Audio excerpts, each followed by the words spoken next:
जिगर और बलराज अपने अपने ऑफिस के लिए निकल जाते हैं, जिसके बाद तानिया और उसकी सास घर के काम में बिजी हो जाती हैं।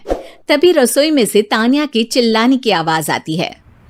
ओए माँ, बचाओ रे, उश, उश, उश, भागो यहाँ से।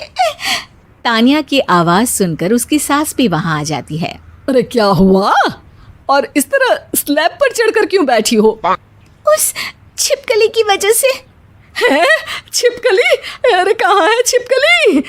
ऐसा बोलते हुए तानिया की सास भी डर कर स्लैब पर चढ़ जाती है। अरे जब इन छिपकलियों को घूमने के लिए हमने दीवार और छत दी है, फिर ये हमारे घूमने की जगह पर क्यों उतर आती है? मुझे क्या पता, सामने बैठी है, आप ही पूछ लो ना, साथ में भगा भी देना।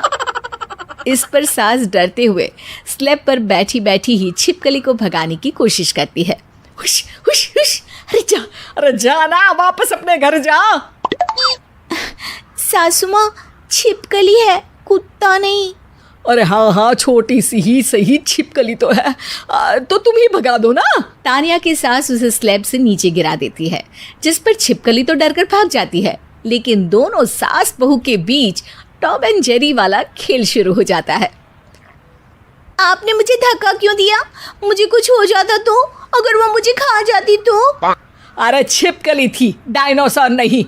हाँ, सिर्फ छिपकली ही थी, और आपको उससे डर नहीं लगता तो खुद क्यों नहीं भगा दिया?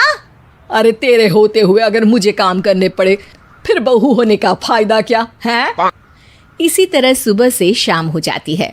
जिगर और बलराज भी ऑफिस से घर वापस आ जाते हैं, लेकिन सास बहू की तू मैं खत्म नहीं होती। आज इस सभा का मुद्दा क्या है? मम्मी ने मुझे छिपकली के सामने फेंक दिया। अरे वाह मेरे डरपोक, मुझ पर 30 साल से शेरनी जैसे हुक्म चला रही हो और एक छिपकली से डर गई। इस पर दोनों बाप बेटे हंसने लगते हैं, जिसे देखकर सास बहू एक दूसरे की शक्ल देखते हुए अब अपनी लड़ाई भूलकर उनसे लड़ना शुरू कर देती हैं। अरे आप ना ज्यादा बत्तीसी ना दिखाओ, नहीं तो शेरनी के एक पंजे से 32 के 32 दांत बाहर निकल आएंगे। अपनी माँ की इस बात पर अब जिगर अपने पापा को देखकर हंसने लगता है। अरे क्यों पापा, आ गया स्वाद। अभी आपको भी आएगा स्वाद। इस पर घर में सास बहू ड्रामा बंद होकर पति पत्नी नौटंकी शुरू हो जाती है, जिस पर तानिया से कहा सुनी के बीच जिगर अचानक चिल्लाते हुए कहने लगता है। कॉकरोच, इतना बड़ा कॉकरोच, हे भगवान, अब हमें इससे कौन बचाएगा? कॉकरोच का नाम सुनते ही दोनों सास बहू सारी लड़ाई भूलकर फुदक से कूदकर पास रखे सोफे पर चढ़ जाती हैं। अरे कहाँ है, अरे कहाँ है कमबख्त?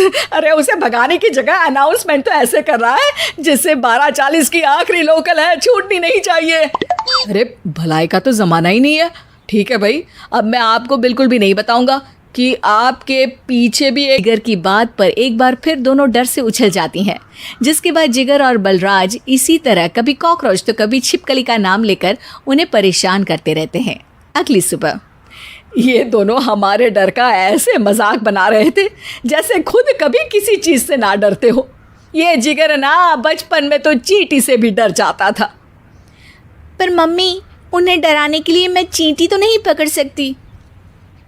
अरे पागल औरत, इतना बड़ा होकर क्या वो चींटी से डरेगा? मतलब हमें बदला लेने के लिए कुछ अलग सोचना पड़ेगा। अरे वाह, क्या ब्रांड न्यू न्यूज़ दी है। सोचो अब।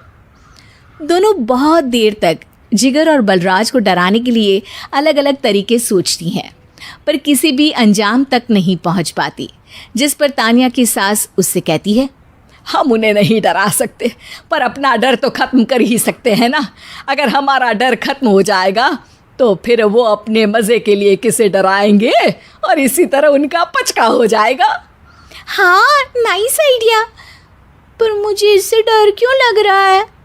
सास की बातों से डरते हुए भी वो दोनों अपने डर को ख़त्म करने के मिशन पर लग जाती है, जिसमें पहला कॉकरोच सामने आते ही वो डर कर भाग जाती है। हमसे ना हो पाई मम्मी, इससे आप ही निपटो ना। अरे क्या आप निपटो, साथ चल, नहीं तो तेरे ऊपर ना छिपकली गिरा दूंगी। हाँ बस, हाँ पहले छिपकली पकड़ कर तो दिखाओ। अरे यार चल ना। इस पर दोनों भगवान का नाम लेते हुए एक वाइपर लेकर कॉकरोच के पास जाकर डरते डराते उसे भगा देती हैं। जिसके बाद उनमें थोड़ी हिम्मत आती है और वो दिन ब दिन एक एक कर अपने हर डर पर काबू पाने लगती हैं। कुछ हफ्तों बाद, वाह मम्मी, आइडिया तो मस्त था। अब कॉकरोच हो या उसका बाप, मैं किसी से नहीं डरती। अरे शाबाश। और मैं छिपकली हो या उसका पूरा गैंग, सबके छक्के छुड़ा दूंगी। पर मम्मी जी, उससे पहले किसी को सबक सिखाना है। उसी रात जब बलराज और जिगर टीवी देख रहे होते हैं तो दोनों सास बहू प्लान बनाकर छुपके से उन पर नकली छिपकली और कॉकरोच फेंक देती हैं, जिसे देखते ही वो दोनों अपनी जगह से उछल खड़े होते हैं। अरे ओए माँ, छी, ये छिपकली कहाँ से आ गई? ओह, अब इस कॉकरोच को मेरे ऊपर से हटाओ ना। अरे क्यों बेटे, कैसे माँ याद आ गई? जब माँ को डर लग रहा था तब तो बहुत खिल्ली उड़ा रहे थे। ससुर जी, कॉकरोच से तो हम जैसे डरपोक डरते हैं, फिर आज आपको क्या हुआ? दोनों हंसने लगती है, जिससे जिगर और बलराज को भी उनकी गलती का एहसास होता है।